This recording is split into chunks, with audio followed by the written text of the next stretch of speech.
Bismillahirrahmanirrahim. Assalamualaikum warahmatullahi wabarakatuh.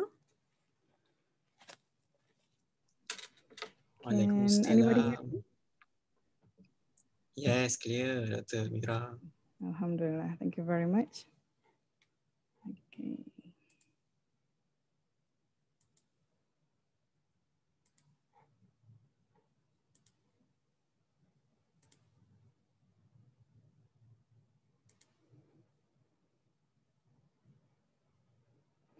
Okay, Bismillahirrahmanirrahim. Assalamualaikum warahmatullahi wabarakatuh. Alhamdulillahilladzi hadana li hadza wa ma kunna linahtadiya laula an hadanallah. Asyhadu an la ilaha illallah wa asyhadu anna Muhammad abduhu wa rasuluh. Thank you very much, professors, doctors, brothers and sisters, for joining our e-learning clinic this morning. I know this is in the mid of a very packed semester, but inshallah with the sessions that we have today, I really hope that this will enrich our teaching and learning activities by having some of the activities carried out online, which is workshops, what we're going to go through today. Okay, so let me just share the screen first. I would like to cover a few details about the activities, about the workshops first. And then after that, we will have a look at the platform and then how we can implement such activities in iTA'LEEM. We have conducted similar sessions a few months ago, I believe, but maybe during that session, it was very brief. So I still receive a lot of questions when it comes to how the grading especially reflected in the grade book and how the marks are distributed between submissions and assessment. So to help all of the colleagues who are new to workshops activity in iTA'LEEM, let me just go through a few details. Okay, and the slides will be available for you later on from CPD websites together with the recording of the sessions.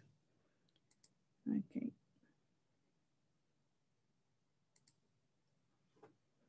I just want to make sure. Okay.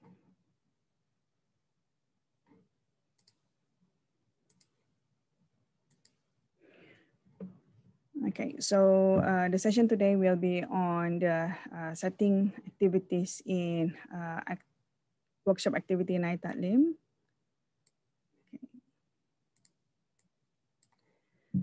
Okay.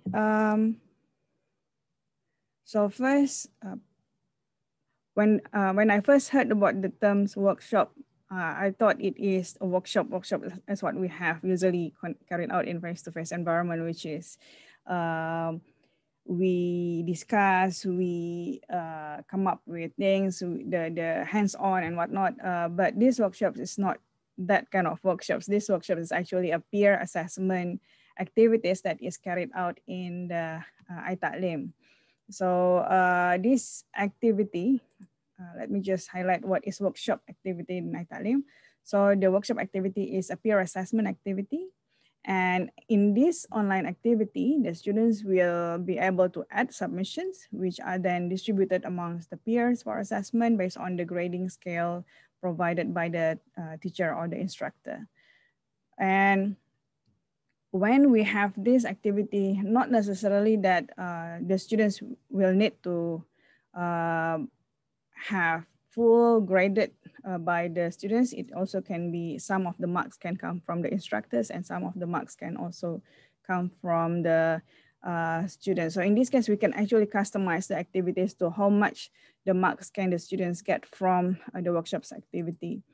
And the workshop activity can provide the students with the opportunity to evaluate work from their peers using the specific sets of criteria. You can use rubric, you can use some other techniques for assessment. And you can also put this workshop activity, say you put the criteria that they can only reach workshops after they submitted the assignments, for example. So in this case, the workshop activity will stay hidden or will stay restricted until certain submission is made on the other activities. So all those things that we have been using in the past for quiz, for assignments, we can also put similar restrictions on workshops.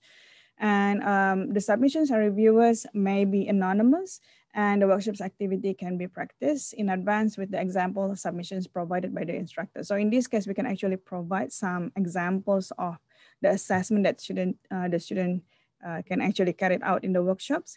And once you believe that all the students understood how these activities actually carried out, and then we can launch the actual, they can proceed with the actual peer assessment. If you have a look here, there are a couple of phases in workshops. And the grading is actually separated between submissions and assessment. Okay, if I can proceed to the next one. Later on, I'm going to show how the grading looks like. Okay, so, but before that, I want to highlight on, in terms of submissions, it is not necessary that the students will have to submit file. If you believe that the students can simply put the details of the required informations that you want them to submit, you can opt for online text, and you can disable, or you don't really require the file submissions. You can disable the file submissions. Whereas if you really need the file submissions, you can allow the, you can tick on the file submissions options, and in this case, then students will upload. Sorry, Dr. Mira. Yep. Sorry, Dr. Mira. Your screen is frozen, not moving. Your screen, your slide is frozen, yeah. Frozen at? Sorry, thank you. Oh, okay, okay, thank you. We only see, okay. Okay, let me just share the screen again, maybe. Okay. How about this? Yeah, now. Looks okay? Yeah. Now, yes. okay. Yes. Okay. Thank you. Thank you. Thank you. Thank you for notifying me. So was it visible, this first few slides? Yes. Able to see these first few slides? We haven't seen any. So. Yeah. This is good for you to start from the beginning. Thank you. All right. Thanks so much. Well, the beauty of technology. Thank you. Thank you so much. I thought that you have been seeing my slides. Great. Okay. Anyway, inshallah. So the explanation sort of surface, yeah. So let me just go through the slides. This is what I have just now. So how the workshop's activity is. It is a peer assessment. And then how the students can actually add submissions, as well as they can be assessed by the peer. I have also explained just now on the notions that it can be anonymous. And the students can actually, when you want them to assess, you can provide specific criteria, and even the activity itself, you can make sure that they complete this activity after certain activities completed. Like, for example, I know I've seen some of the lecturers put conditions on quiz. So the students will be able to do the quiz after they read one or a few slides that that the lecturers posted. So the same thing with workshops. You can actually put restrictions of access until the students say you require the students to submit the assignment first, then these activities will be available, then you can do the same using the completions restrictions. We can implement later on if you would want to know how these restrictions on activities can be implemented. And when it comes to the grading, you can also provide the specific criteria. Like, for example, you can provide the rubric, or you can provide some guideline of scoring, and then you are more than welcome to actually provide a sample for the students to practice first, because I know the first time I launched the workshops, I noticed some of the students thought that what they need is just assessing others. They don't really need to submit things, although I put it clearly that I have to submit something. They have to submit the job descriptions in order for them to actually proceed with the assessment. But still, some students, sometimes they miss, or they didn't read the instructions, so they proceed to this. straight away waiting for the assessment to be done, and then they realize they didn't submit anything, they will not be able to be, they will not be able to assess other people because they haven't submit anything. So we're going to look at all those conditions. There's also an issues with workshops activity. It's very sensitive to late submissions. Okay, so because we're going to distribute after the students submit the work, and then we're going to distribute those submissions to the friends. Every workshops activity, I always have students that submitted late. So it kind of challenging for me to distribute things manually. It can be done, but it is kind of challenging. So we do have those conditions with workshops activity, which is it is better for us before we move to another phase, we ensure that all the students have submitted. So when we proceed with distributing the work, all the works are already available. I'm going to show you later on why it can be troublesome if the students keep submitting late. And some of the things that the output that they can actually submit it. It can be the online tags, it can be file submissions.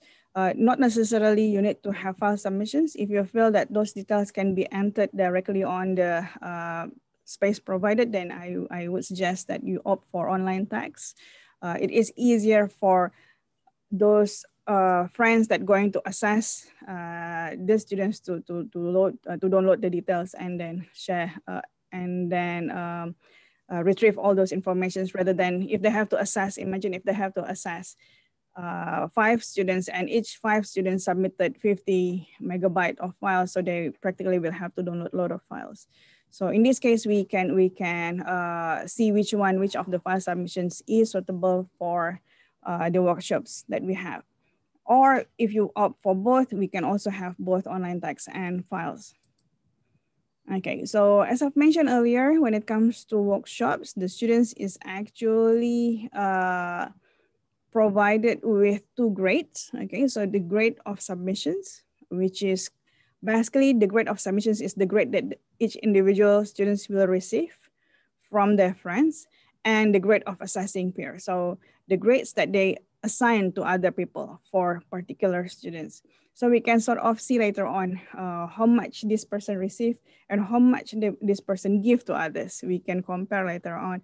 And last semester, I'm really having fun looking at all those differences, the pattern of how a person perceive of themselves and how the person, other people perceive of him or her in a group project. So it is a very interesting dynamic by using these workshops.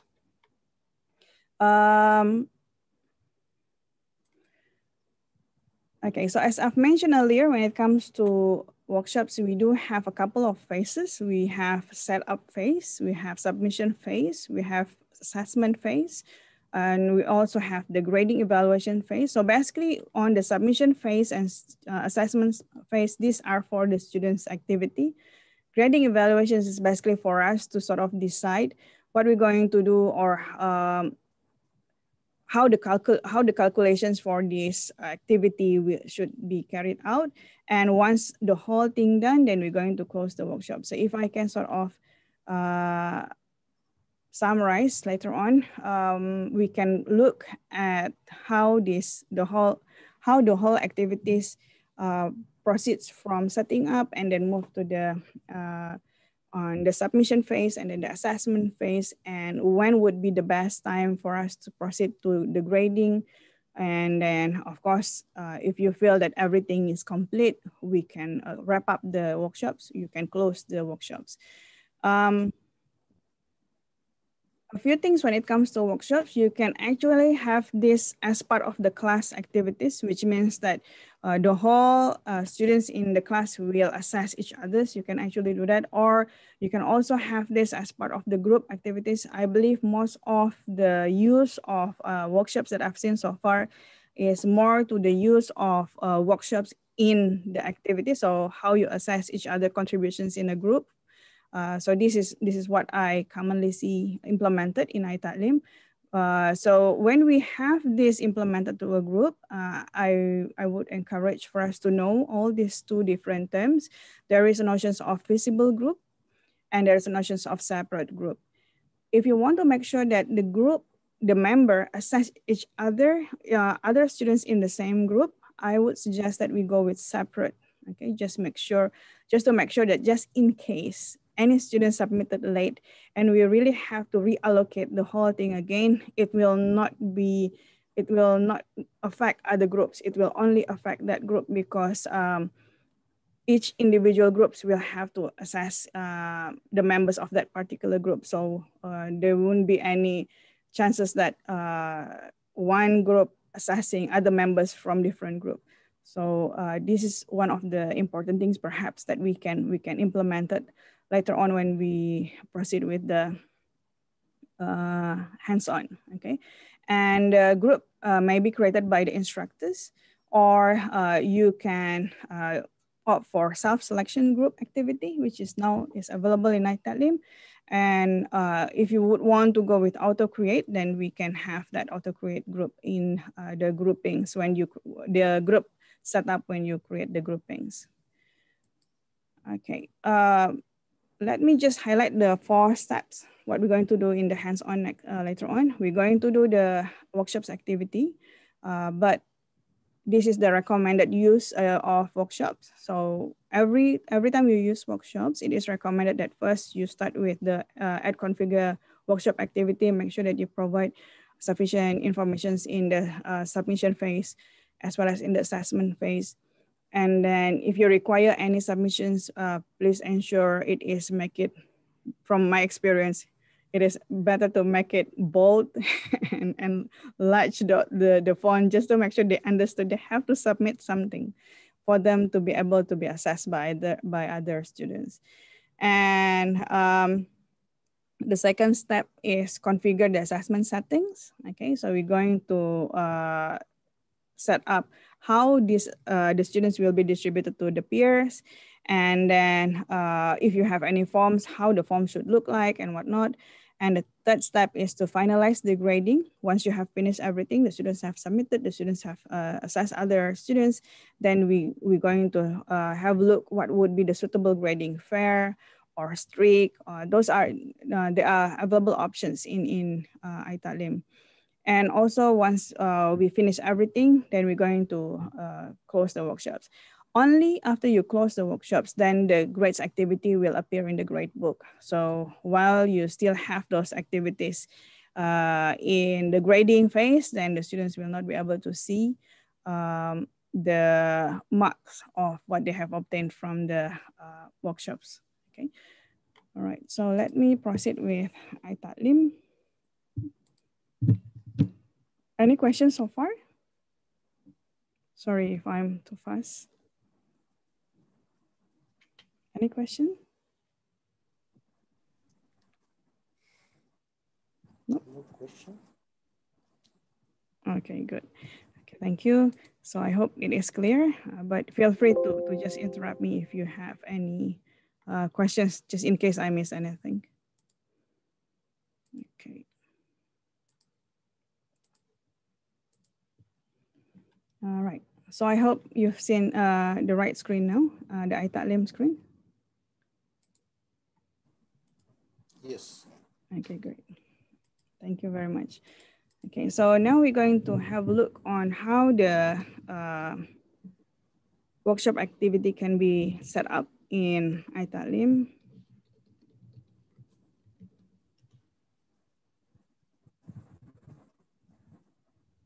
Okay. Okay, so please don't be surprised. I have a different dashboard because I have to monitor the performance. So we're going to proceed to the course. You can create this in any of the course that you have. And then if you don't want the students to see the activity yet, you can set the activity as hidden. So in that case, then none of your students will be able to see the activity while you are trying to set up one.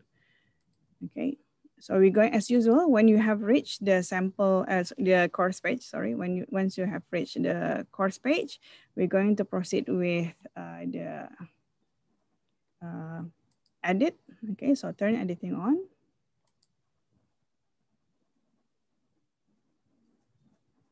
Okay, all right. So, okay, so I'm going to put my sample workshops here. Right. Oops, sorry.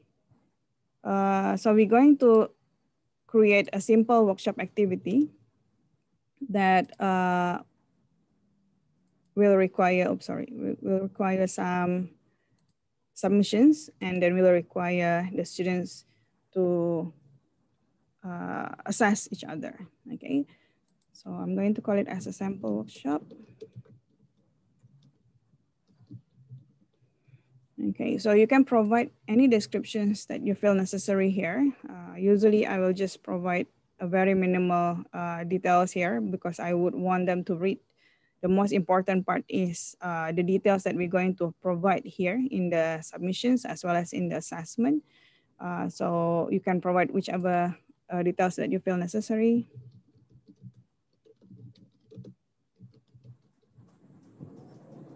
And then, okay, so on the grading settings, there are a couple of approach here. We have accumulative gradings, we have comments, we have number of errors, we have rubrics. You can have look the difference between each and every of this approach, okay? So for accumulative grading, basically the comments and grade are given regarding to specific aspects, and comments are given regarding specified aspect, but no grade can be given. So basically the students just provide feedback, but there will be no grading.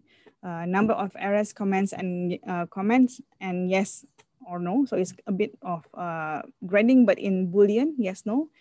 And rubric, you can provide scoring that attached to certain criteria that you have, okay? All right. So now, say I will pick the cumulative grading, and in here, the grade for submissions, I would want to have 50-50, so 50 from the assessment and 50 from sorry, 50 from the submissions and 50 from the assessment. In workshops, you will have to provide the grade to pass. So basically the grade to pass is for completion. If you have activities following the workshop, say after the workshop's finished, the students can proceed to the quiz. If they didn't pass this workshop, then they will not be able to proceed with the quiz. So this is actually a conditions for completions. I know many of us are actually using the completion tracking. So this is the condition for that completion tracking, because otherwise the students will just tick and then they didn't pass, or they didn't do the workshops at all. So in this case, we can actually use this as the conditions to ensure that they finish the workshops properly. So say I'm going to put 10%, okay? If you would want to have some decimal values, you can change that. This is the submission setting. So this is the first phase after we launch the workshops. So as you can see, this is what I've mentioned just now.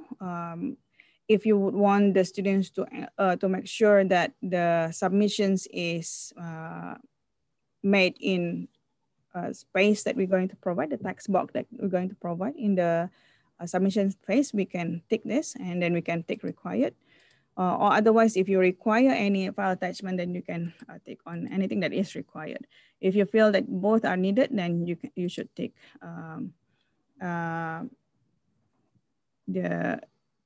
if you feel that only the online text is required, then you can tick just the online text. And if you notice that submission is required, so whether you would want to have one of them or both, one of them needs to be required. So in this case, whichever that you feel necessary, you can opt for that. Okay, so the instructions it's up to you. I'm not sure how much details you usually provide for instructions, but say, let me just put this simple instruction.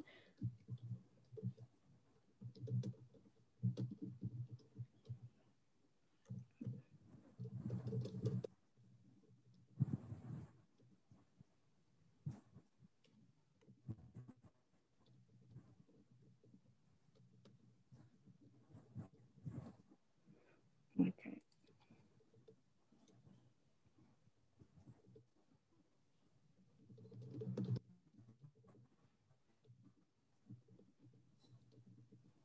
Okay, so I'm not going to have file attachment.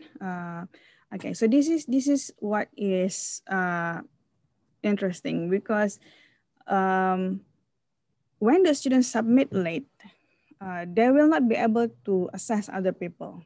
Which in this case, if they don't assess other people, then they will not be able to receive any grades at all, because they don't do the submission, they don't do the assessment. So if you want to make sure that the students can still submit other people, although they submit late, then you can opt for allow student submissions after the deadline. It is tricky because sometimes when you are adopting the automatic allocations, this will become a problem. But at least you have a much easier way to assign to other students that are in the same group. So you can have a look here on what the late submissions is all about. But as I said just now, when it comes to late submissions, can be challenging for us because we have to handle this manually in workshops. And this is the assessment setting. So this is the instructions that we provide to the peers. The submission we provide to the students, each individual students. But on the assessment is the peers that going to assess the submissions. So in this case, you can provide whichever detail. Perhaps I would suggest that if you would want to have some gradings, you can provide the gradings, the meanings of the scale here. Okay, I can share with you what I have in my course. I actually learned from other colleagues as well on how they put the form and how to ease the students mark each other's contributions. Okay, so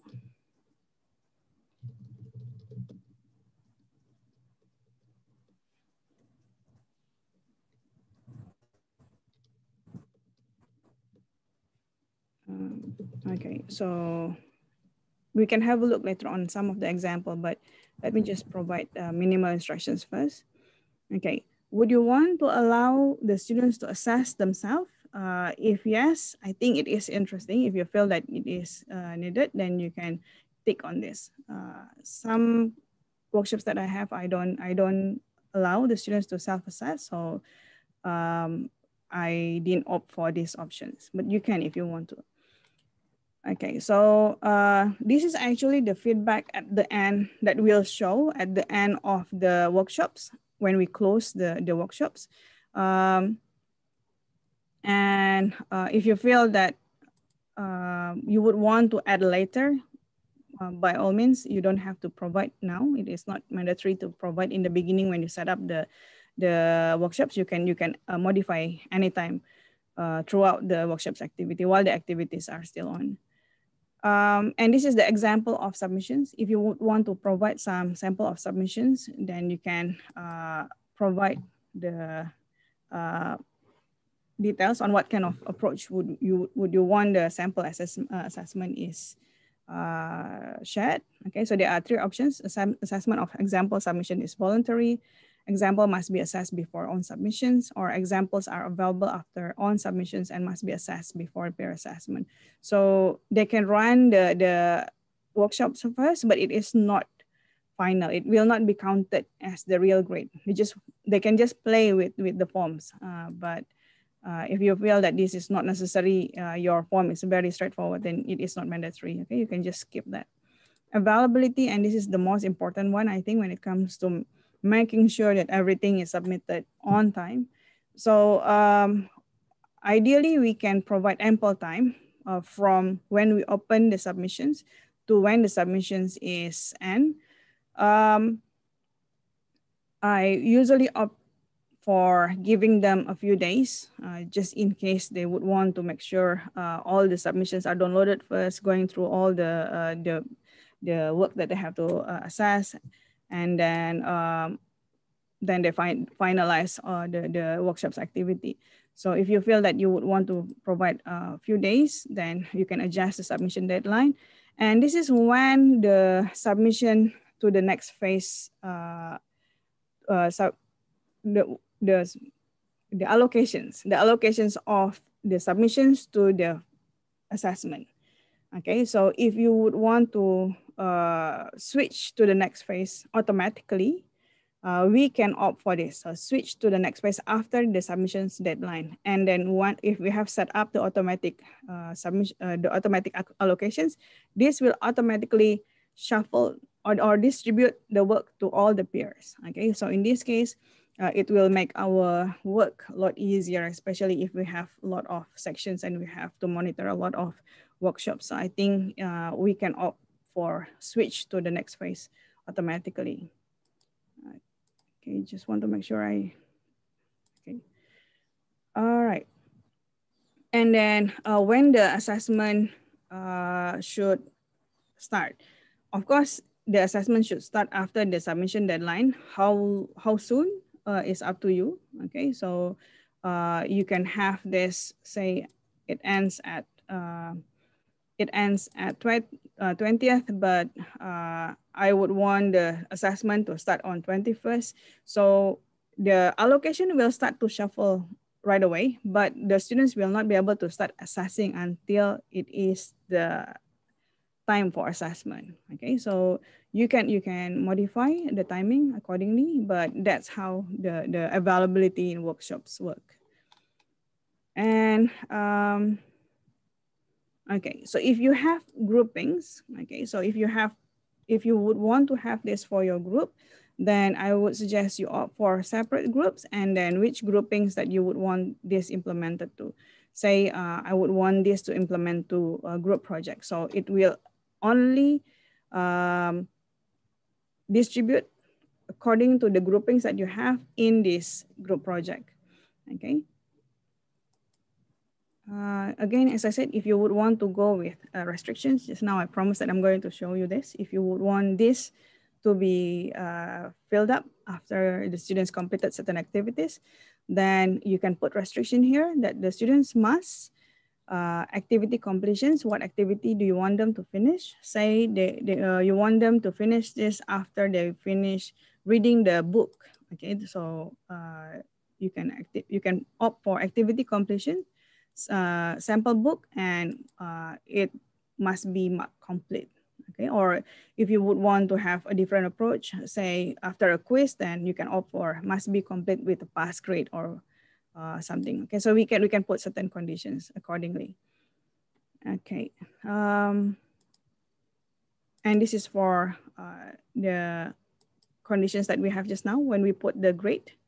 Okay, so in this case, we can deem that this activity complete if the students have received certain grade. For example, say the submissions grade must meet the minimum score, then we can put the required grade is for submissions. Okay, so once you finish, click save and return.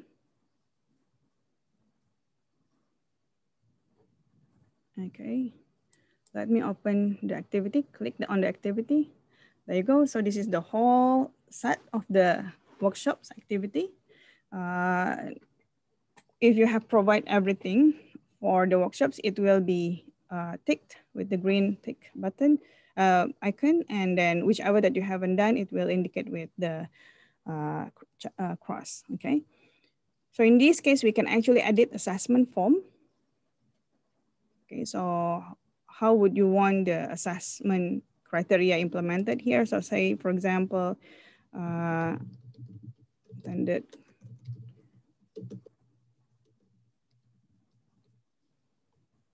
and then how much, what would be the point? Say the point is maximum 5, and then the weight is 1. Say you would want to have a second aspect, for example,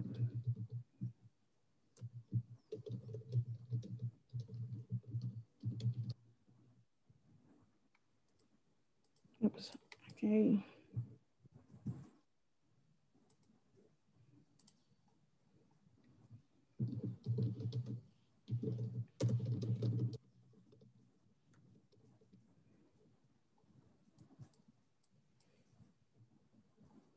And if you feel that I have 5 aspects, but I only have 3 here, so you can add blanks for 2 more aspects. So it adds 2 at a time. Okay, so you can add how many aspects that you need. So feel free to just keep adding.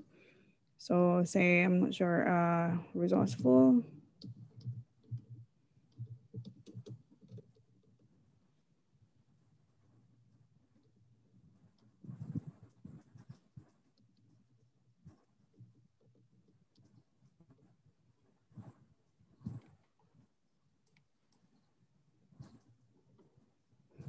Okay.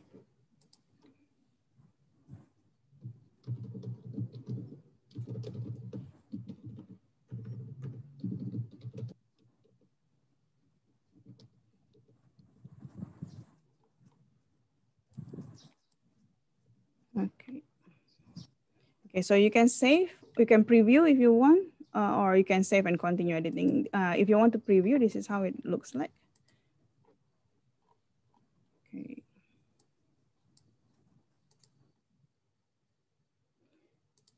Okay, so this is how the form will look like. Okay, so the students will just select, and if you feel that the comment is not mandatory, by default, just now we opted that the comment is optional, so they can skip if they don't want to give any comment for the colleagues, but they can just pick, for example, the score from here. So as you can see, it should not be difficult for the students to complete because the form is basically already provided for them. And this is the overall feedback, okay?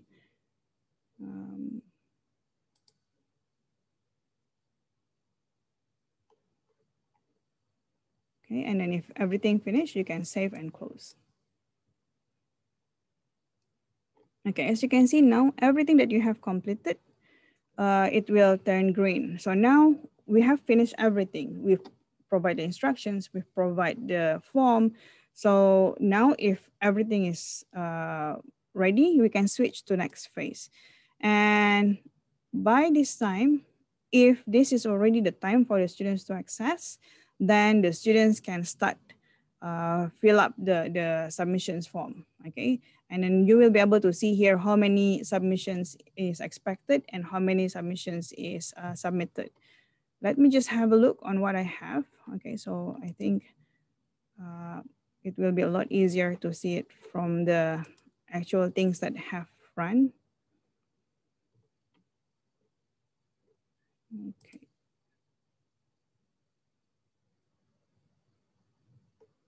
So this is what I have last semester. I actually put the peer assessment as part of my group project. So we have 4 phases.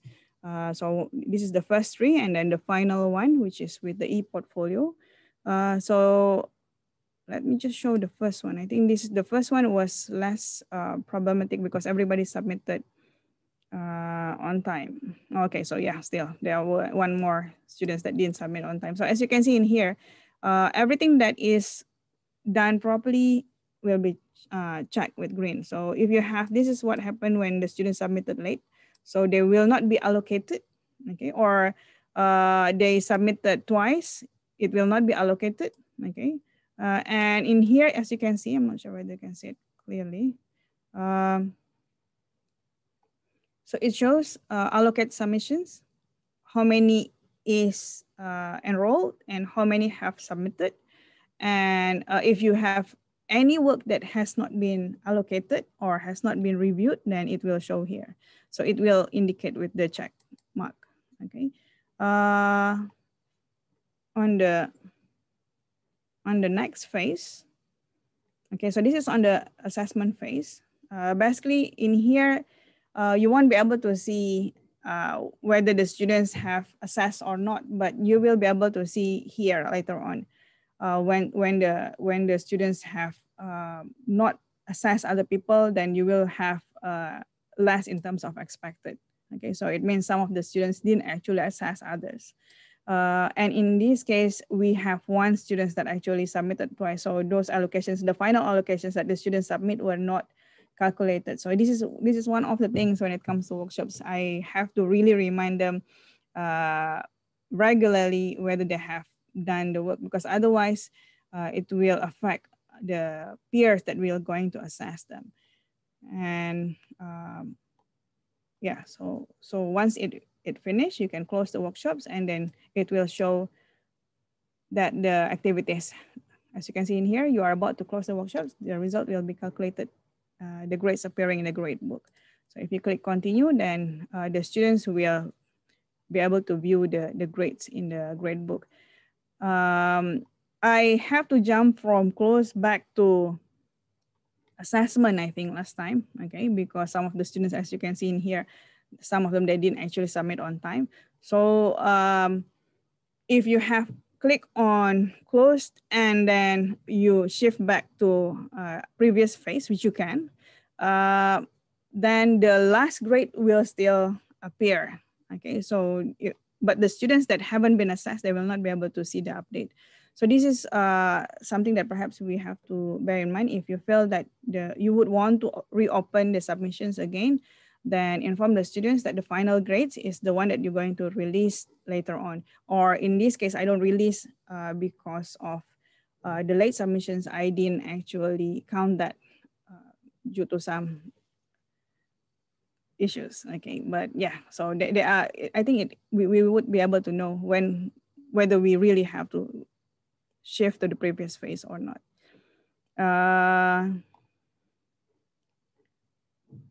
Okay. Any questions?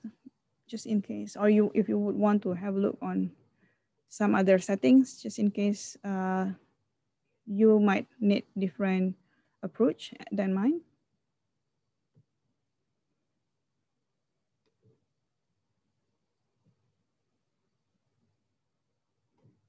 Is there any questions that I haven't read? Okay. Is it clear so far? I hope it's not too complex. Yes, it is clear, Doctor. Okay, thank you very much. Okay, thank you. So, okay, so it is recorded. I will remove this from recording later on. So let me just show you how or what the students see. Okay, so in this case, I have a quite smooth submissions. I have all submitted on time. There's nothing to allocate after the due date. And I'm expecting 48. I get 48 submissions. And basically everything is on time. And then I can close the workshops. Okay.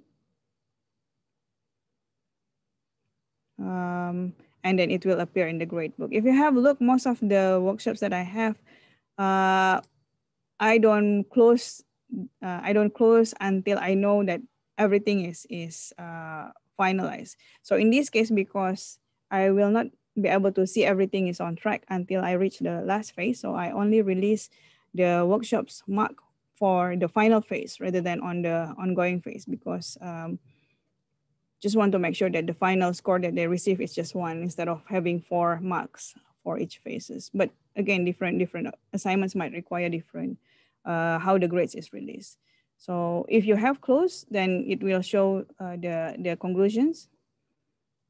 And this is how if you have a look, this is how the marks is actually, the grade is actually received by the students. Okay, so this is the grade for submissions. And then this is the grades that that the students give to others. So if you have a look here, there are some students didn't actually assessed by the person, okay? And then, okay, so this is what we'll show in their grade book later on. This is the marks that they will see in the grade book. In these workshops, if I'm mistaken, the settings is Okay, so I provide 30% for submissions and 10% for assessment. So 30% is what they get from other people, 10% for assessing other people. So that's what it shows in the score. They have 10 on the marks that they give to others and 30 from what they receive from other people. And you can adjust accordingly. Okay, if you would want to have a look how it is viewed from the student's perspective, let me just have a look on. Okay, I think I can have a look from.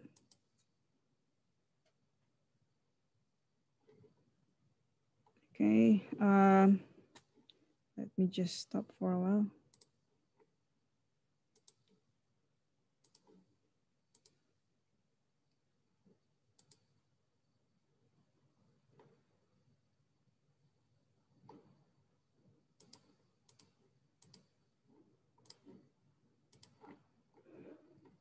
Okay, so oh, I have closed this.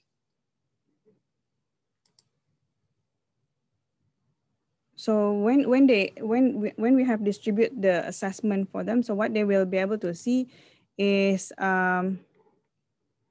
they will be able to see the name and then the mark that they have to the work that they have to assess.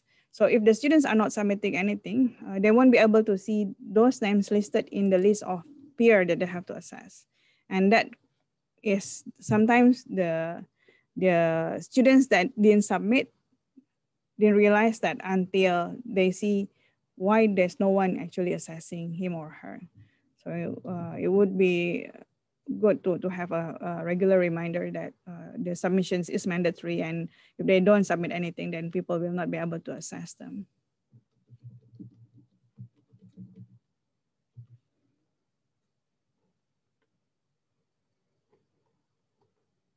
Okay, because I have set hidden, so I will not be able to see it from the student's view. Let me just.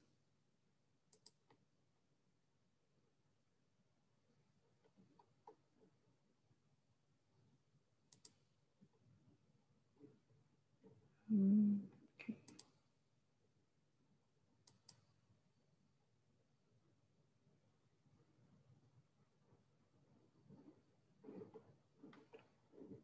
Okay, let me show this.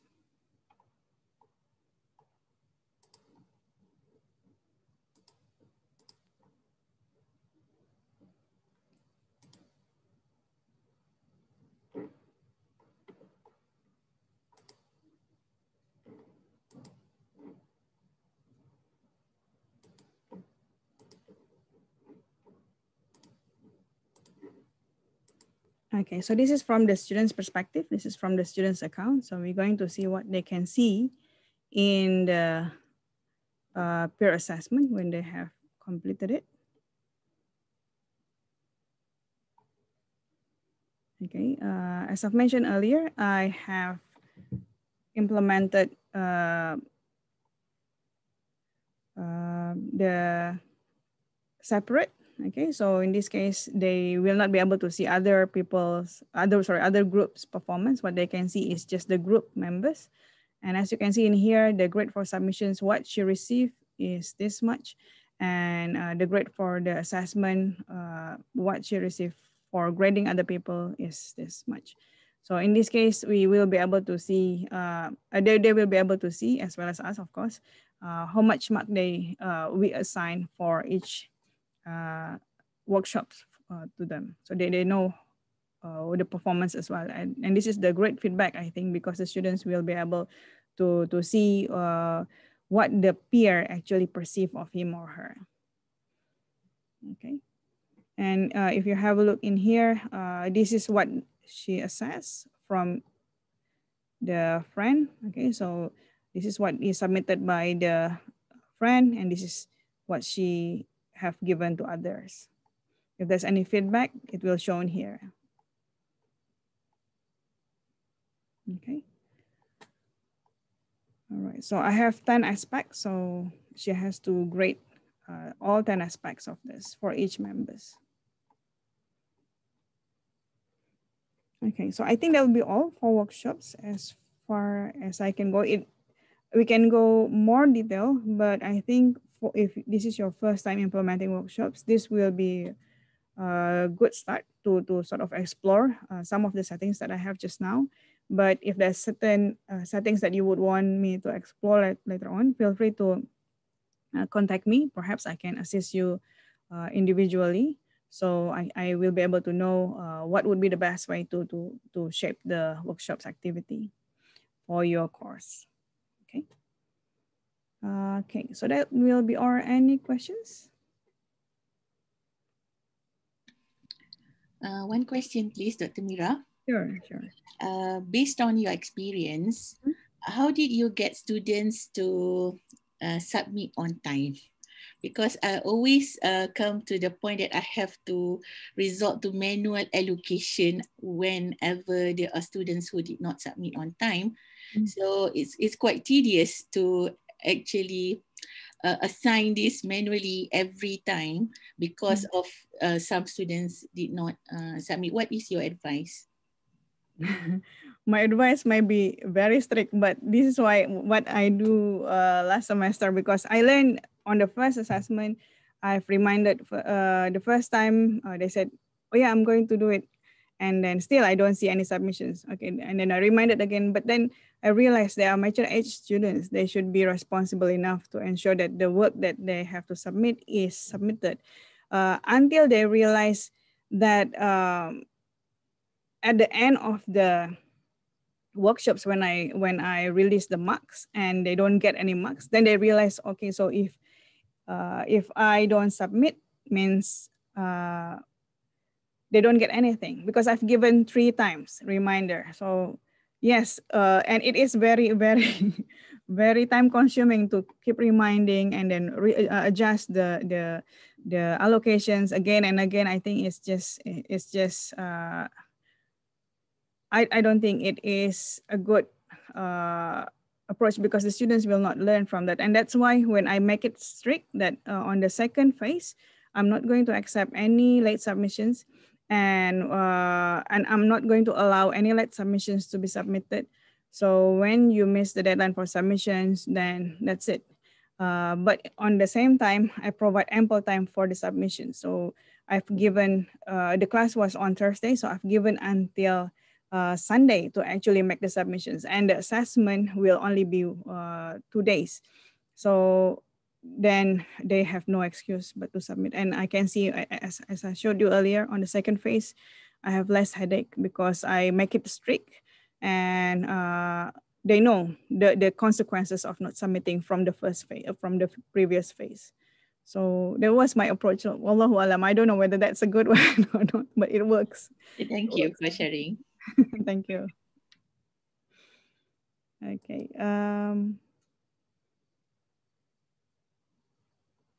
What was, okay. Sorry, I just want to show this when you are in the evaluation phase.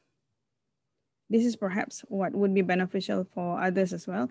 So this is the comparison of assessment. There are a few approaches. There are very lax, fair, strict, and very strict. There are difference in what is the meaning of that.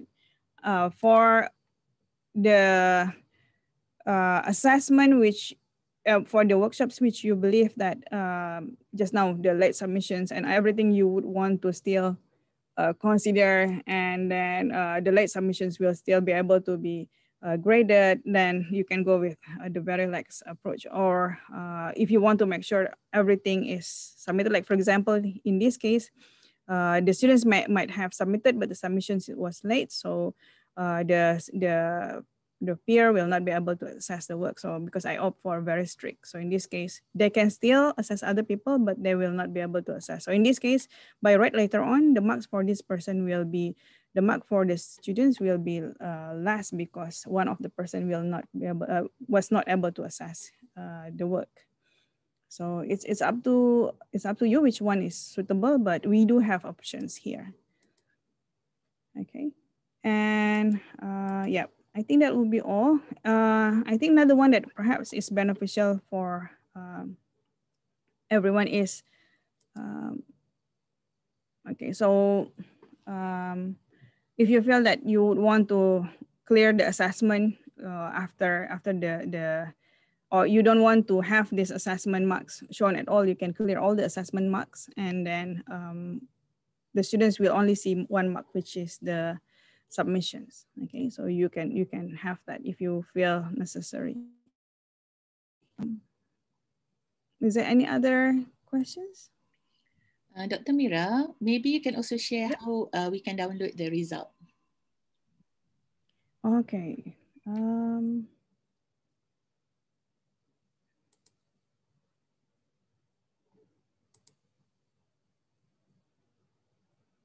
I am not sure whether in the gradebook, right? Yeah. So, but we have to make sure that all the marks have been shown first. Okay, so everybody should have got the mark, because if okay, so yeah, I think in this case I have finalized all the grading. Okay, so from here, if all the marks is already finalized here, then it will show in the gradings. Oh, sorry.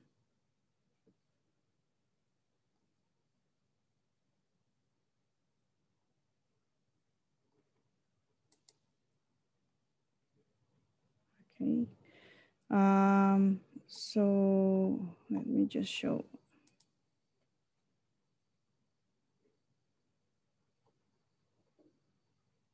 Okay, so if you have a look here, I have just want to show you the structure. Okay, so for peer assessment, there is assessment mark. Okay, for submission, sorry, there is a mark for submissions and there is marks for assessment. And that's is for each of the workshops that you've set up. How it is shown to the students.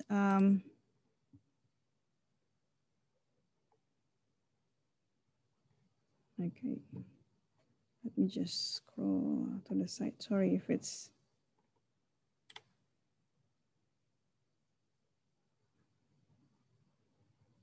Okay, peer assessment. Okay, so let me download this for the phase 1, or maybe I'll just opt for phase 2 because I don't have much problem with the phase 2. So if you have this, so all the marks already been recorded. Okay, none of the students doesn't have marks. So in this case, we can download.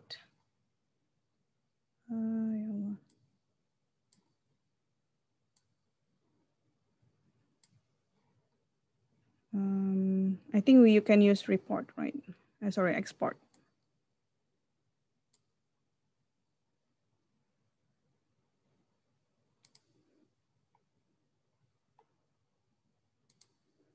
And then this is what I did. Okay, so this is what I did. I download only for the marks that I feel necessary, and then download. The common file type later on is CSV. So unfortunately, you cannot export directly to Excel, but if you want to include the feedback from the students, you can download that as well. But if you don't, then you only get the score. Okay, so this is how the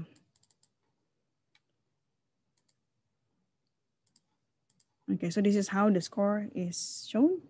Okay, so it shows here, this is the submissions. Okay.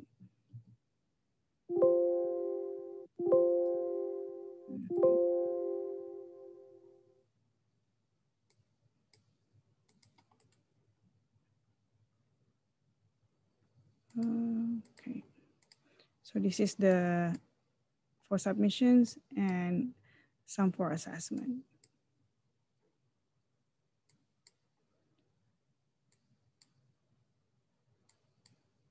Okay, so you will be able to see this is the first phase, this is the second phase, this is the third phase. If the students doesn't receive mark, then obviously it will not shown here. This is why I think I would usually I would prefer to ensure that all the marks is already released before, already been entered properly before we export. But in this case, I think these are the students that still at the third phase, they missed out, they couldn't submit, so they were not able to be assessed. Or they were not able to complete all the assessment. They complete one or two, but they don't assess everyone that they have been allocated to, then they will not get the score as well. Okay, so this is how we export the mark. Okay, so any other questions? Does it answer your question, Dr. Azrin? Sorry. Yeah, thank you. Any other questions?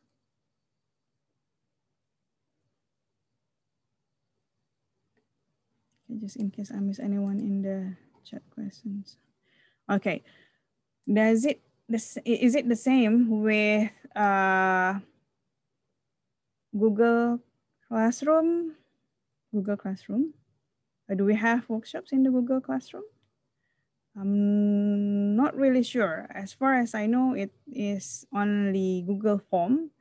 You can add processes to Google Forms, but I think the notions of workshops is a little bit different, because in this case we require submissions. We can monitor the actual submissions. We can monitor the assessment that each individual actually share to the peers. What I monitored, especially the things that I analyzed from these activities, is as I've mentioned earlier, how much they actually give to others and how much they actually earn. So what other people give them. It is a very interesting, as I said, it is a very interesting pattern. And the time they actually submitted. So I can see the challenges that they have, because what they need to do is just to submit the job descriptions, but they know if they didn't provide the right job descriptions, then the friends will basically put a very bad mark on them because they don't actually do what they claim they are doing. So this is a lot of interesting information that the students will get from workshops activity. And the best of all, we can make it transparent for them, so they know what people think of them. If you feel that those feedbacks needs to be accountable, and they need to know who who give that feedback, so you can make that transparent as well. Okay, so I hope that answer the questions, but if not, feel free to just type in the chat box while we proceed with the next sessions. Okay, so Alhamdulillah, I have a colleague with me, Dr. Ihsan, who is very kind to be with us today. And thank you so much, Dr. Ihsan, for joining us. And we really look forward to learn from you.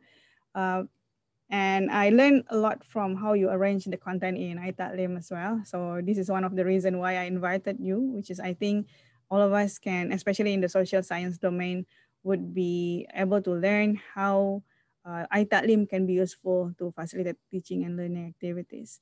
Okay, Dr. Ihsan, if you're ready, the session is yours. Thank you. Thank you, Dr. Mira. Can you guys hear me clearly? Yes. Yes. All right, good.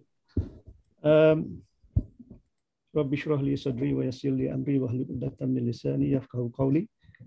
Assalamu alaikum, everyone. Ramadan Mubarak and Ramadan Kareem. I think let me just share my screen first.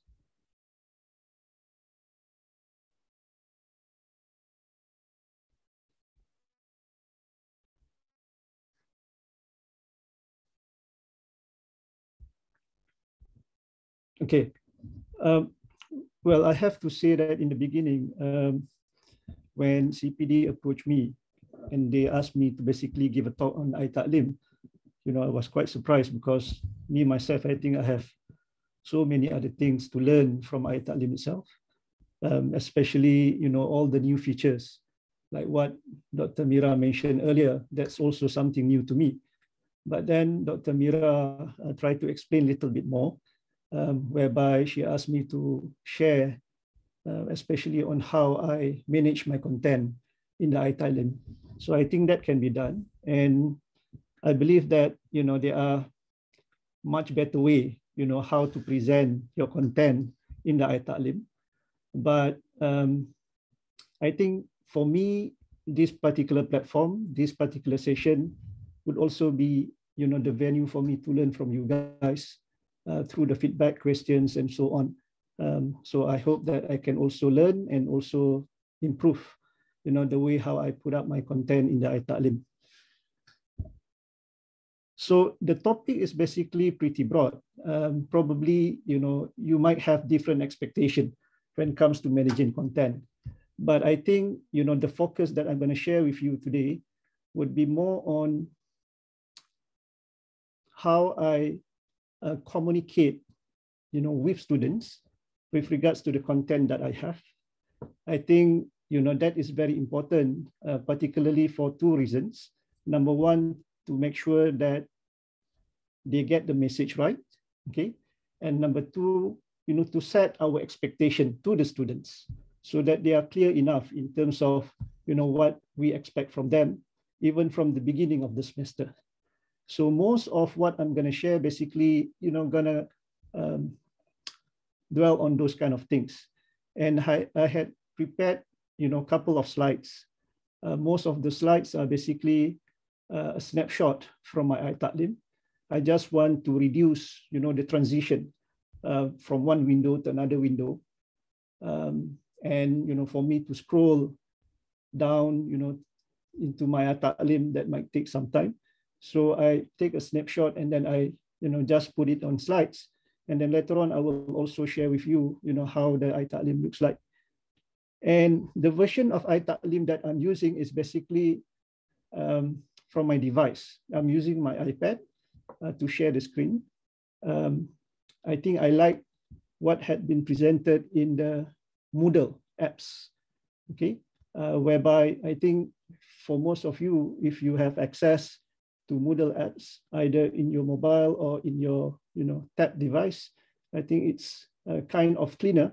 I like the way it's being presented. So this is basically the landing page of my course, just to give you a quick snapshot before, we start into the more serious thing. Okay, so let me just go back to my slide. And I think I would also prefer for, but the attendees to feel free to ask questions at any time, not necessarily at the end. You may stop me at any time and then I can quickly try to share my thoughts. So to give you some context, before I move on to describe about, what I did over the past few semesters with regards to managing the content, I think we have to go back to this calendar. What I'm sharing with you here is basically academic calendar. And of course, knowing, the period or the duration of the semester, when the semester starts, those things are very important for us to plan in advance. So if we are talking about where we are now, we are basically somewhere in week 8, right? Which is, I think, 2 weeks before the mid-semester break, in which we also going to have our Eid al-Fitr, okay? And I would say that when it comes to managing content, this part is basically where the updating process going to come in. But most of the work being done much, much earlier. So that is why I also include this part here. Okay, this is, pre-start of the semester, prior to the start of semester. We start the semester 1st March, prior to the start of the semester, this is where we started to prepare, we started to upload or import all those contents that we had from our previous iTA'LEEM into the new session, semester 2, 2020-2021. So similarly, I think it is also very important for me to also focus on the post-semester, which is after the exam period, because this is the period which I believe we get the feedback from the students, we compile, all those, comments given by the students for us to improve for the upcoming semester. So to me, the way how I'm gonna share with you, in terms of for this particular session. The flow would be based on these three phases, whereby phase one is the planning part, before the semester starts, and then the updating part, I put it as updating because this is where you're just going to add on, bit by bit from what you have covered over the weeks. This is basically phase two. And then phase three, basically, I consider that as appraisal. And most of what I'm going to share basically will be covering on the part of phase one, planning. Okay. So we're going to go one by one based on these phases. So these are the two courses that I'm teaching this semester. Okay, for semester two, Principles of Macro. This is first year course for E&M students. And then I also teach Intermediate Macro 2. This is third year economics program course. And this is basically, the landing page, similar to what I had shared with you earlier. Over this session, I'm gonna bring in, these two courses, concurrently, because there are slight variations in terms of how I present, the information and also the content. So prior to the start of the semester, this is where I started to make initial contact with the students. I think this is very important because we are now in, remote teaching and learning, whereby you will not meet the students face to face. We have to basically be proactive and then get students to basically find us. And I think because of, the MCO and also RTL has been there for quite some time, students are pretty much aware, where they need to look for before they start the semester. So I started off, coming up with this intro page. And of course, just a little bit of image to make it a little bit more vibrant and so on. But I think what I want to highlight here is, I communicated with the students to let them know that I have created a Telegram platform. And, this is where they have to basically, join. And then I also make it clear, that I want them to rename their Telegram ID with their full name and so on and so forth. So sometimes, I try to make sure that all the small details will be informed much earlier to make sure that students are clear. And I'm sure that, most of you are also doing this as well. So,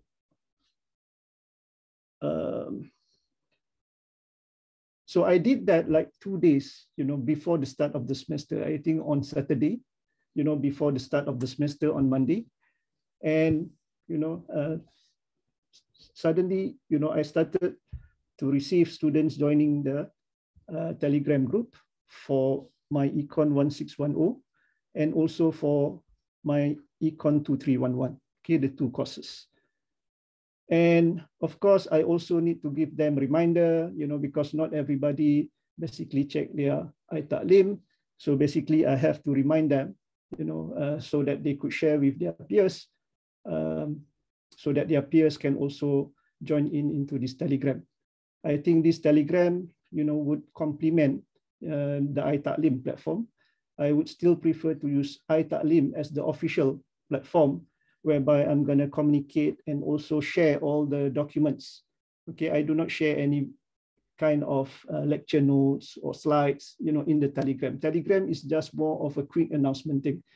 And if I figure out, there are nice videos, short videos from Instagram, for instance, I'll just quickly send to a Telegram. And here, I think I also want to share a little bit in terms of the two differences here. Probably, I'm not sure, maybe you had discussed this or covered this much earlier, Dr. Mira, but I think I just want to share a little bit why, in my case, in the first place, I decided to use Telegram instead of WhatsApp. Number one, for my case, I noticed that quite a number of students who registered for my course, they were basically China origins, okay, students from China. And they are basically residing in China at that time, during the MCO. And in China, basically WhatsApp is banned. So the only option or the alternative that the students have in order for me to communicate is basically using Telegram. Okay, so that probably one of the first initial reason, why I started to choose Telegram. Secondly, I think, I want to make sure that I could separate the work stuff and also personal stuff. Okay, we have been using a lot of WhatsApp, and I think, all of us have so many different groups, neighbor, family, you name it, so when I started to use Telegram, I think, I can basically focus it, to something which is more work related, and so that it will not be, kind of, affecting the way how I'm going to create, communicate with other people, instead of sending messages to different rooms and so on and so forth. Number three, I think it's because of, you can basically make your number unknown to the students if you registered on Telegram using email. Okay, so for my students, they can basically send me message, through my Telegram ID, which is @Noresan. So they do not know my numbers, but for those who registered using their mobile numbers, definitely people can see your mobile numbers and so on. And fourthly, I think I started to like Telegram much because, most of the time I'm using my iPad. Telegram, it doesn't have, apps dedicated for iPad. Okay, WhatsApp is just, for mobile phone. They don't have, for iPad platform. So again, when I make use of Telegram, Telegram is where I have a dedicated Telegram apps for iPad, and it will be more useful for me. And similarly, I started to like Telegram because I can also organize, all my messages. So basically, if you look at this, these are basically all chats because I'm teaching these 2 courses this semester. So I can create a specific tab, Econ 2311 and also Econ 1610. This is basically based on my previous semester courses. Okay, and this is the most recent one. So you have more flexibility in terms of arranging the, organizing the message and so on and so forth. Okay. And then, once students join, the Telegram, and that is where I started to then announce our first class. So I use Zoom platform to conduct my class. So, I announce it in the iTA'LEEM as well as, in the Telegram. In fact, up until today, every time I'm going to conduct live session, synchronous session, that particular morning, I'm going to blast a message, something like this to the students. So my classes are basically, every day, Monday to Thursday. So student will be expecting my message in the morning, because my class will be at 2 p.m. So unless if there is no live session, I will not be sending, and I will then let them know that they will have to watch pre-recorded videos and so on. But most of my classes basically, for this semester and even for previous semester, I think mostly it was live session. Okay, student requested it that way. I think in a way it's also good because I also noticed that sometimes when I ask students to watch, pre-recorded videos, they didn't really spend time to watch. And then you want to start a new session, and you realize that students didn't watch, the previous video, you will get very disappointed because, it really requires them to understand the previous part, before you move on to the other part. So I'll try to be very selective, what are the things that I want to share as a pre-recorded video. It depends on, you know, how difficult the content, whether it's require, you know, a good understanding first, then probably I'll just go for a live session. And I just want to share also with you the way how I organize my content here. Of course, different people have different ways, but if you could see that in general, I prefer to organize my content based on units. So units here, you can consider it as a chapter, you know, but the reason why I do not use chapter, because, you know, in one particular unit, sometimes it is a combination of two different chapters. Okay, so when I consider different units here, it's basically coming from the course outline, and students would easily follow in terms of, you know, the way how the content are being arranged in the iTA'LEEM. And these are basically, you know, just to share with you. I do understand that some people, you know, they go by dates and so on and so forth. And to be a little bit more specific, if I go to, you know, a particular unit, for instance, this is an example that I have.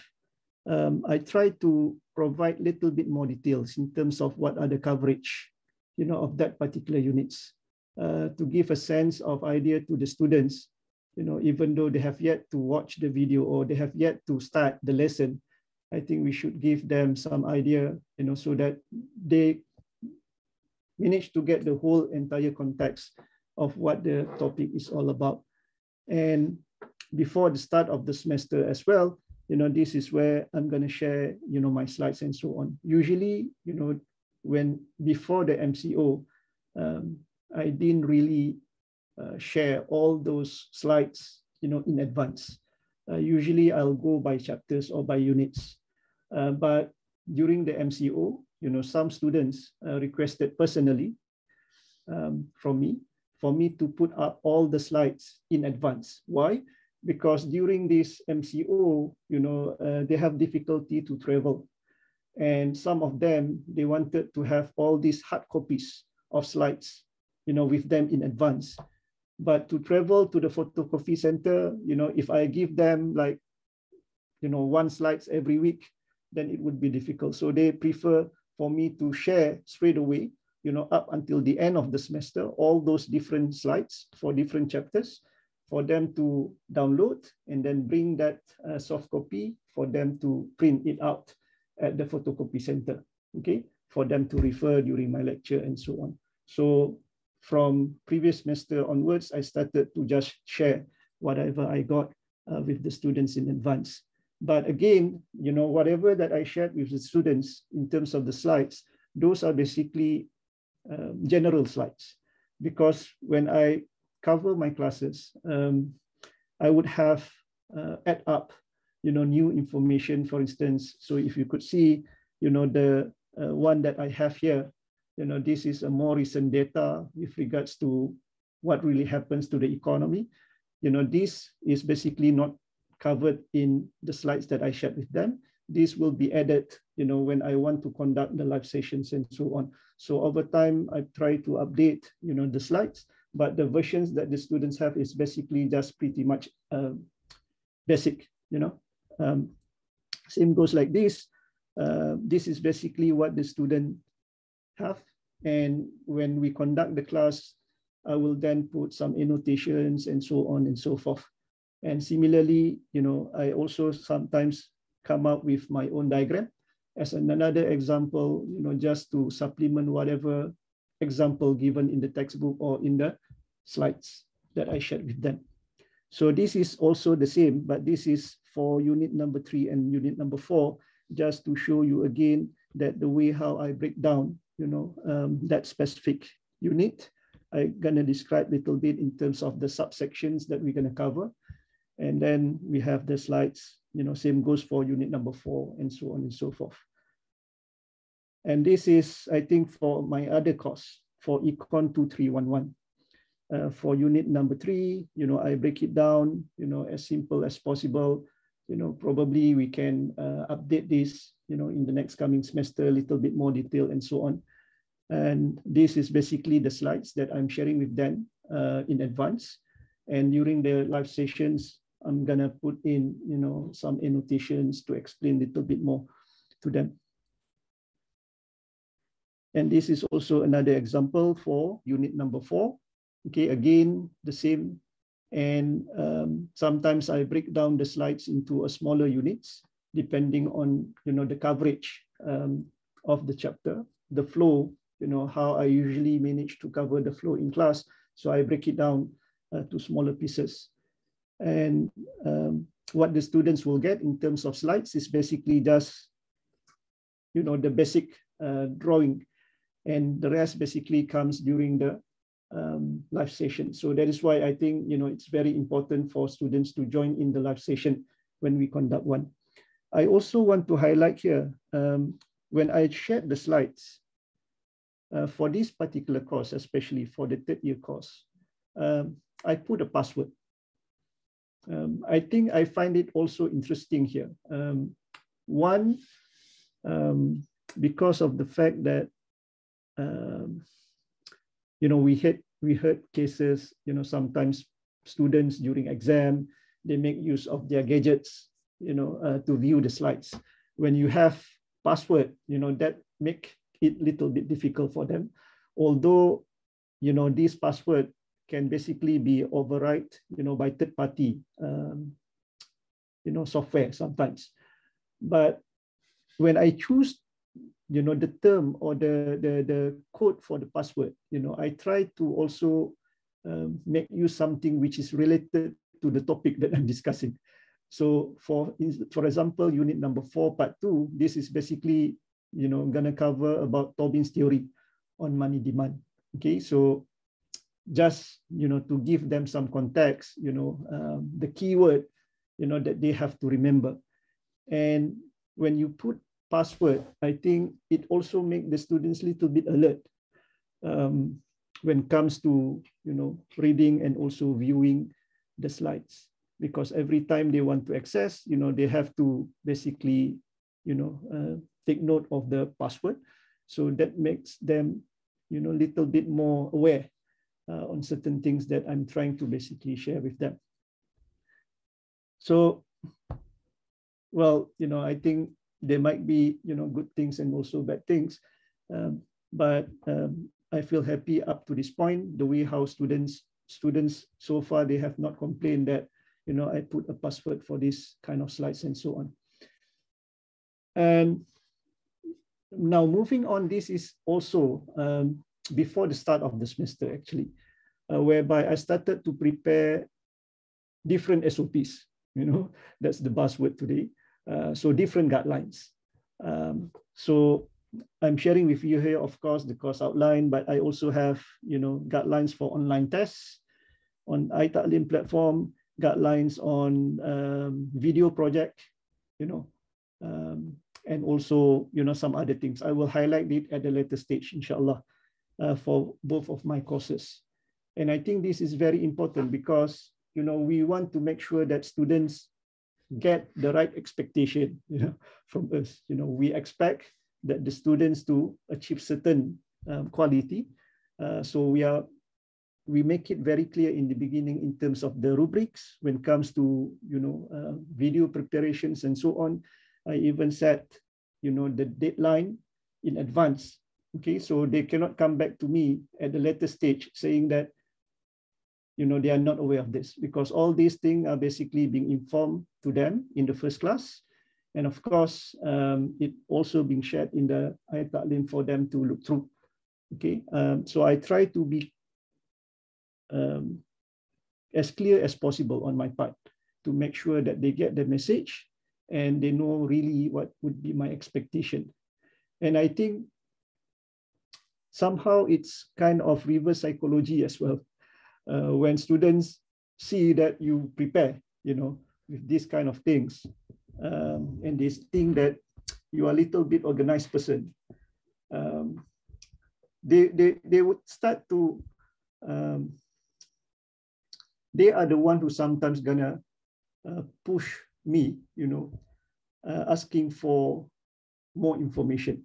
For instance, when it comes to submission, I forgot to tell them how they should submit to me, in what way, what kind of format, how to save. They know that I'm very particular in terms of the file name, all those things as well. So they started asking me, and then I started, telling them in the Telegram, this is how you're supposed to do it.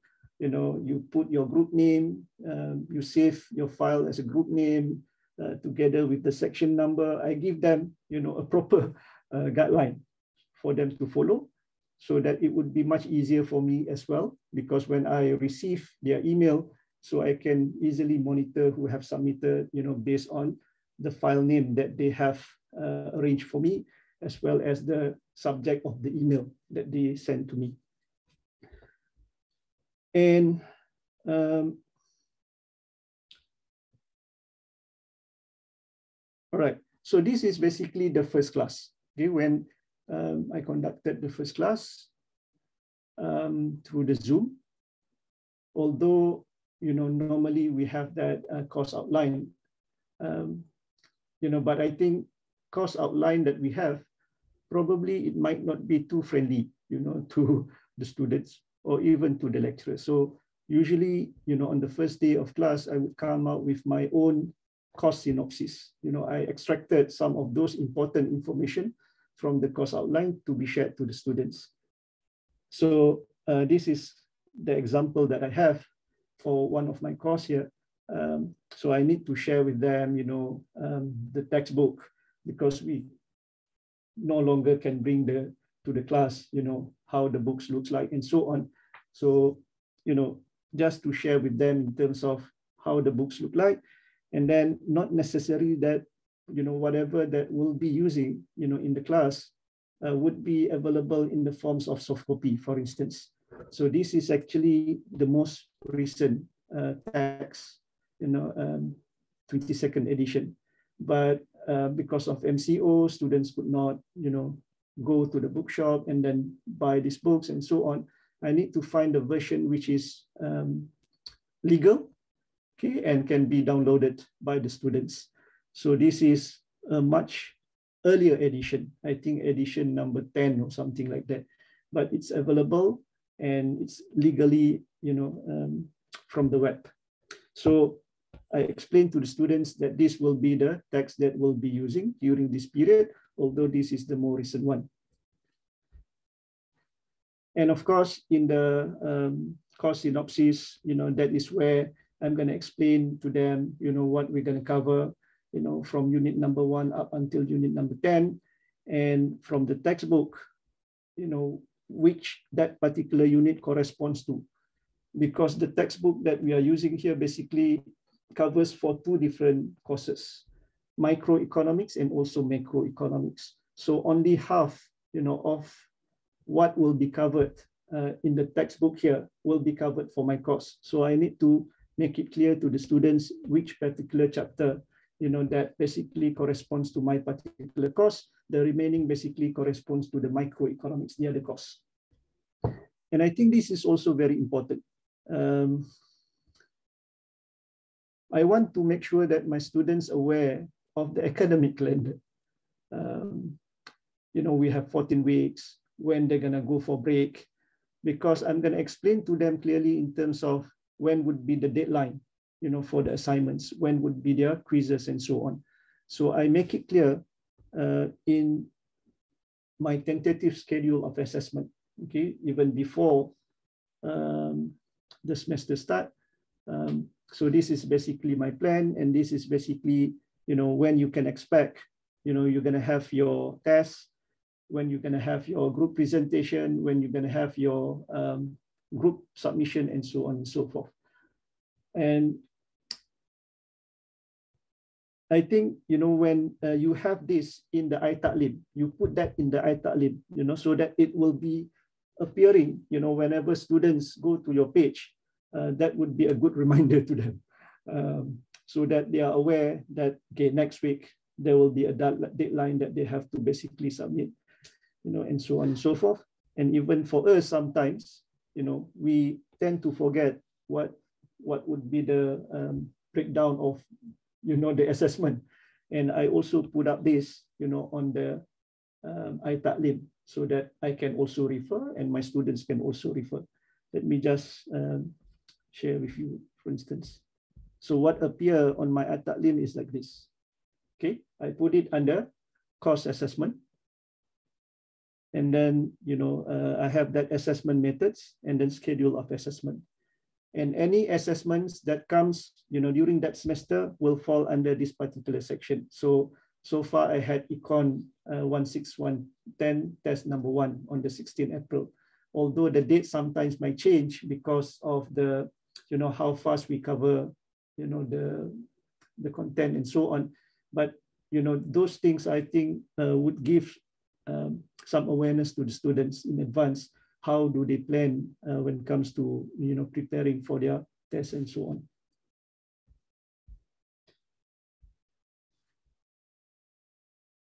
If you have any questions, I'm not sure whether you guys still following me here. Okay, so these are all the guidelines, okay? The one that I shared with you earlier. Even for the test, I specify, tentatively what would be the date and also the coverage. I inform them, how they can access the iTA'LEEM, what would be the access window be like, and what would be the test duration. And I think I keep repeating the same thing here, no makeup test will be entertained. I think, this is very important so that, I do not want, if they come back to me without any valid reason, it's clear enough, in the beginning of the semester, even in the guidelines, it has been stated there. And I noticed that, some of my students, although they realized that they missed the quiz, they never came back to me, asking, because I think, they started to see how, sometimes they feel guilty on their part as well. And this is basically on the video project, with the deadline at the end of the semester. And of course, this is basically the general rubrics that I expect them to basically come up with, and also how I'm going to assess the video project. This is for the other course, more or less the same, but this is basically for quizzes. And then I also have here guidelines for assignment. So for my third year, I have kind of group assignments. Usually I make it like every fortnight, but then students give feedback telling me that too much, and I expecting from them also too much in terms of the content and so on. So this semester I decided to reduce only to 3. And these are basically the deadline for the submissions of the group assignment. So basically, I think I've covered, the first phase, what basically requires most of our time, before we enter the semester. And when we start talking about phase number 2, the updating, this is basically where it comes in. For instance, after my Zoom live session, the first class, I started to share the recorded video. This is basically link accessible to my Google Drive for students to basically access. And I started to also upload, all the guidelines after the first session. After we met, after I explained to them, only then I started to upload. So that I just want to make sure that I tell them in advance much clearer before they read through. Okay, so I also provide some example for them for the video project and also guidelines for tests. Same goes for my other course. I started to upload the guidelines, sample student assignments and so on. Of course, this course outline were much earlier. And as I showed you earlier, in terms of the course assessment, this is also being uploaded and shared to the students after the first session. After I explained to them, what would be the assessment weightage and so on.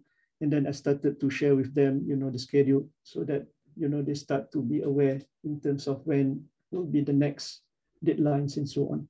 And this is where I'm going to put down, in terms of my assessment. So my assessment will fall under this particular category, course assessment. So it will continue with test number 2, test number 3, problem set, and so on. And same goes for here. And students know exactly where to look for. Instead of looking at a particular unit, they will need to look for under the course assessment. And I also shared what I shared with the students during the first session in terms of this entire table of content of the book, just to make sure that they would be able to follow closely. And this comes later, after the add and drop session, we managed to get students to enroll, registered officially. Then we break it down into groups for them to start working on their projects. And I think I make it also clear here in terms of the role of each member, whereby I do not want to see any free riders. If I heard that any one of them, complaining they are not contributing, just exclude their names, when you submit the works, those kind of things. Had been mentioned to them in the beginning of the semester, and alhamdulillah, so far I think students accept it very well, even though their group members are not happy in terms of the level of their work. When majority of the students decided not to include that particular guy because he did not submit work as expected, that particular student have nothing to say. Okay, he or she will have to agree. It's okay. Okay, so far, I think that's why making it clear in the beginning for the students to get the message right is also very important. This is for my courses. The process of updating after I conducted the live session. For instance, on Tuesday and Thursday, you would see that students will then be able to access the link. And sometimes if I have, meetings and so on, I will ask the students to watch pre-recorded video session, and then they will also be able to access from here. And apart from that, of course, we also supplement with YouTube videos and then some other videos, documentary from BBC and so on, to give them better understanding of the topic. And sometimes when I share the pre-recorded video, I also make it clear in terms of what really I covered in that particular video. So these are basically the content. It's not really a timestamp. For YouTube, sometimes you have a timestamp, at minute number 3, you will be talking about this. I don't really have, time to really do on that. But I think, when I put this, that would, give some idea to the students what being covered, because some of these videos, pre-recorded videos, sometimes it continues for more than 30 minutes. I do have short videos, but in certain cases that, it requires a lot of explanation when it comes to the theory, drawing diagram, it continues for about, more than 30 minutes. So that is why I think I have to basically break it down so that students will be clear in terms of what would be the coverage.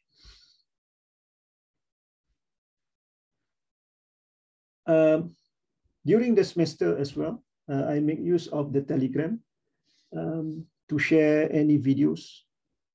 Sometimes whatever videos that I receive, from my friends through WhatsApp, I can share straight away through Telegram.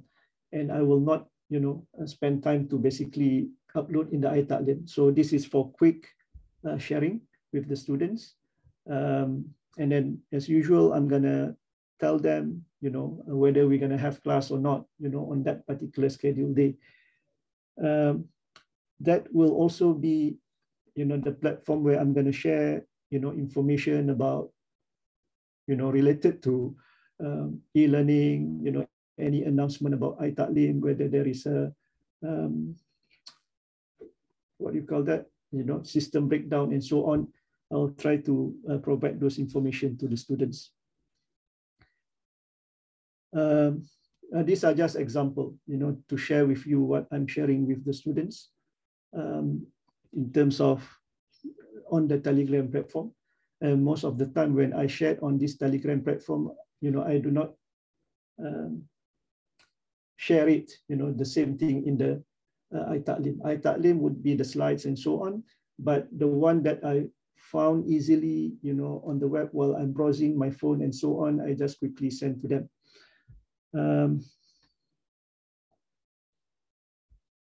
Okay, so yeah, let me just move on.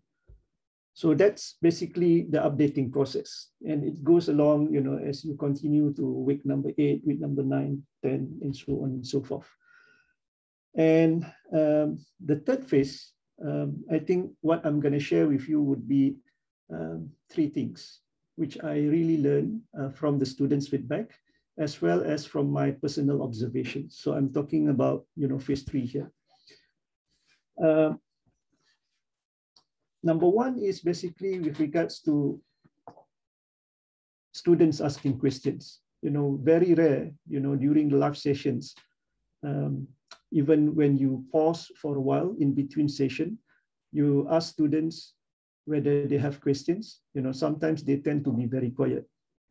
And then if you wait, until the end of the session, let other people, leave the room. You just stay there for another 2-3 minutes. That's the time where, they start going to ask questions.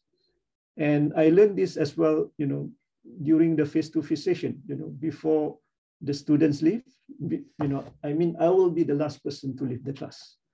Okay, because that will be the best time, I think, for our students, the nature that they have, malu-malu lah apa semua ni.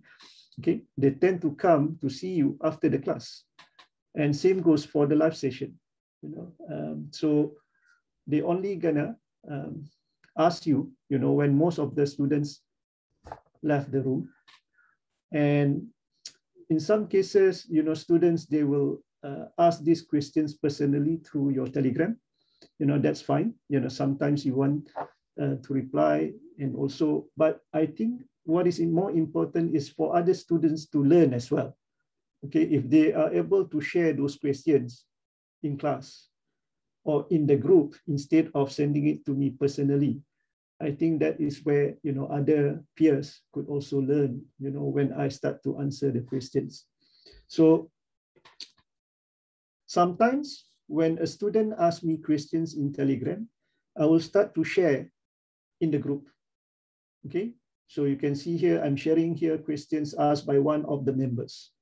Okay, because I think that some of these things need to be known as well. So meaning that if one students are not here, probably, some other questions are also having the same difficulties.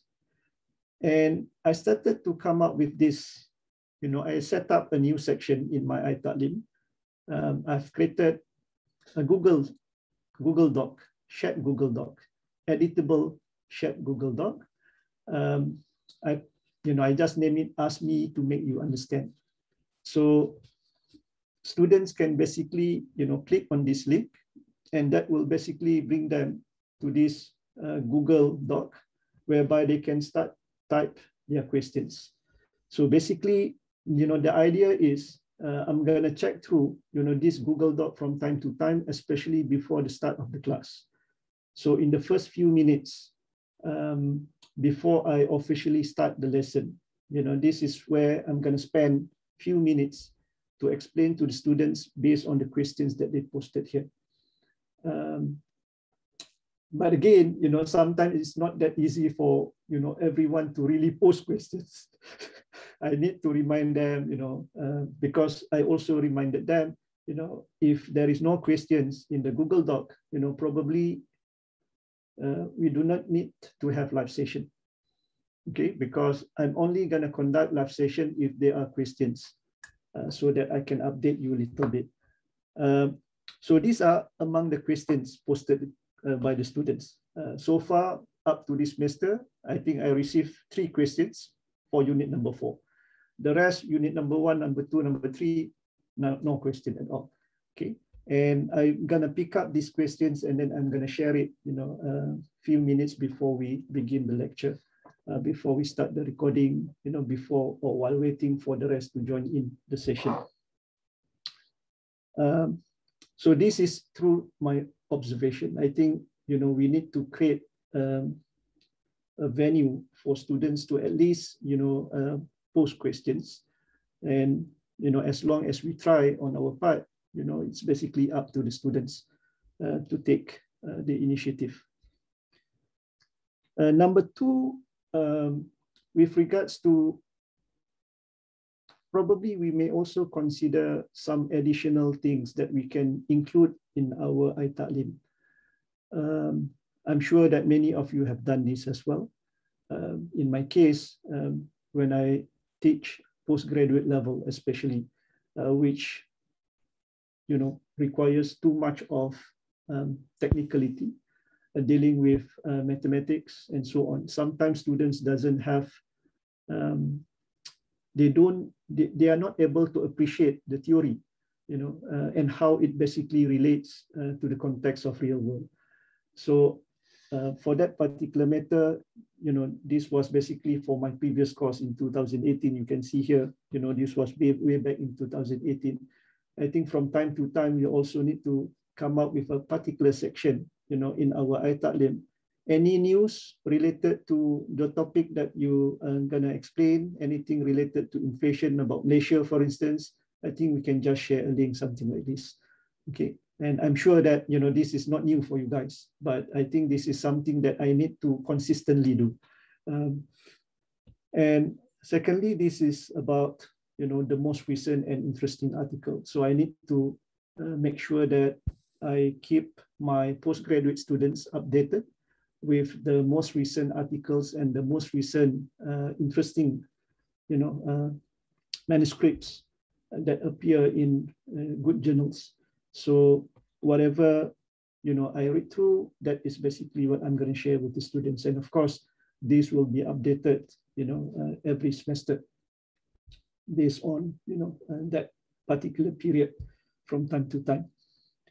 And number three, I think it is also very important, to somehow take some time and give motivations to our students through iTA'LEEM or through Telegram. There are plenty of these nice words of wisdom, quotes and so on, in which we can share, in the iTA'LEEM.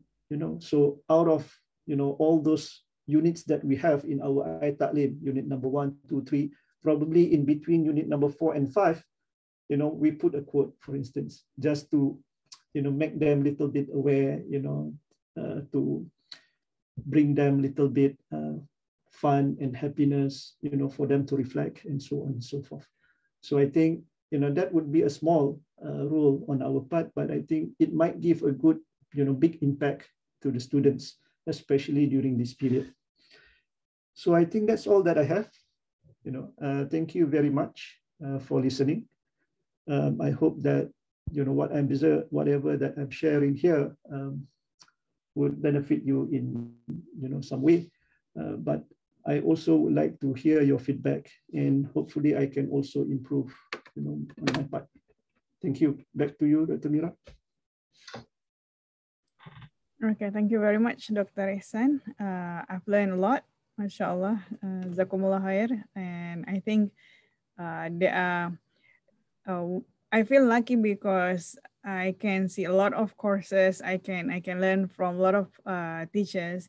And this is one of the reasons why we actually showcase our colleagues who I learn from, how I assist them or how I observe the course is being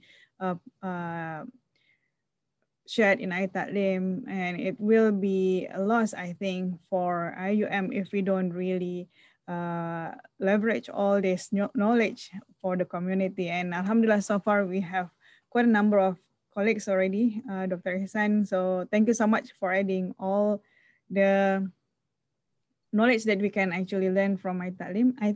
I don't think I have to comment. I think you have done really well, mashallah, in managing your content in iTA'LEEM. And that's exactly the reason why I invited you today. And mashallah, I'm very sure our colleagues have also learned from how you share the content and how you manage the content. Sometimes we arrange the content in organic way, but looking at how you structure it, I'm very sure the students would have a much better experience learning from the course and then interacting with the platforms. And the fact that you have limit the platform to only 2, I think this is another important thing. The fact that you have limit the platform to only iTA'LEEM and Telegram, that actually ease the students a lot, because one of the feedback that I received since the ERTL, RTL, and up to now, it is still RTL, the second RTL. The feedback is always the same. Lecturers are using 3, 4 platforms and for a course, and they have to juggle not only one course, they have to take 5 courses. Imagine, so how many platforms do they have to remember the password and whatnot. So they really appreciate that the lecturers can actually use the official platform, which is in this case iTA'LEEM, despite some of the issues. But I hope now the platform is improving. So now we can have a much better user experience with the official platform. And this is one of the reasons why we really encourage all the colleagues to use iTA'LEEM. And as you can see, the use is not limited to what we use in the past. Now we can explore with much more interesting features. And in fact, I think the fact that you actually design it for mobile, that's actually the recommended approach from the Moodle, because we are using actually Moodle. So Moodle actually encourage when you design the content is, we call it as mobile first. So when it looks good on a mobile, it will looks good on the desktop. So I think that's a very good approach, Dr. Ihsan. Thank you very much. And if you don't mind, let me open a few minutes for question and answer. Is that okay, Dr. Ihsan? No problem, yes. Right, thank you. So any questions from our colleagues for Dr. Ihsan or related to the previous sessions? Feel free.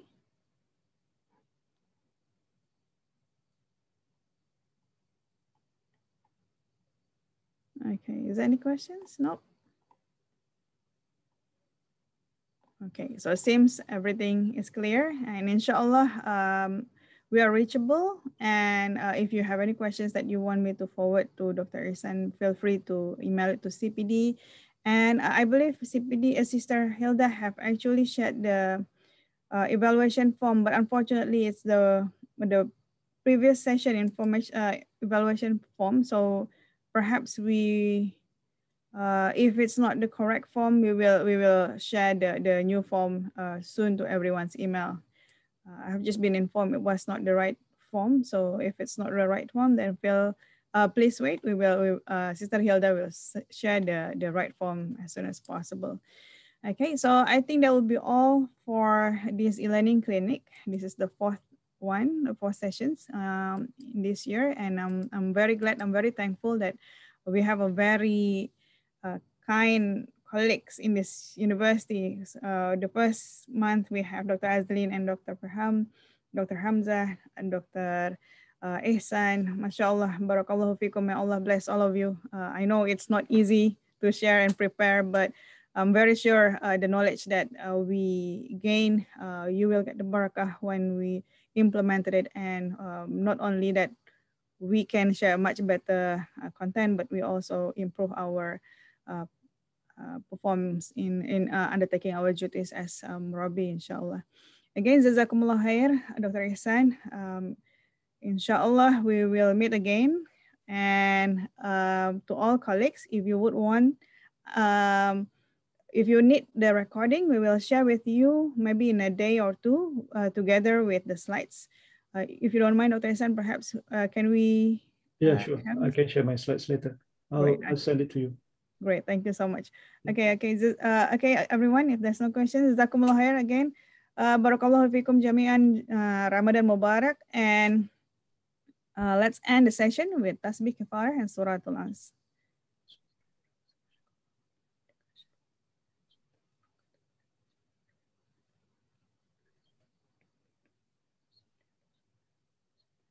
Amin ya rabbal alamin. Barakallahu fikum. Assalamualaikum warahmatullahi wabarakatuh. Thank you, Dr. Ihsan. Salam. Thank you, Dr. Mira. Thank you, Dr. Mira. Thank you, Dr. Nur Ihsan. Thank you. Assalamualaikum. Waalaikumsalam warahmatullahi.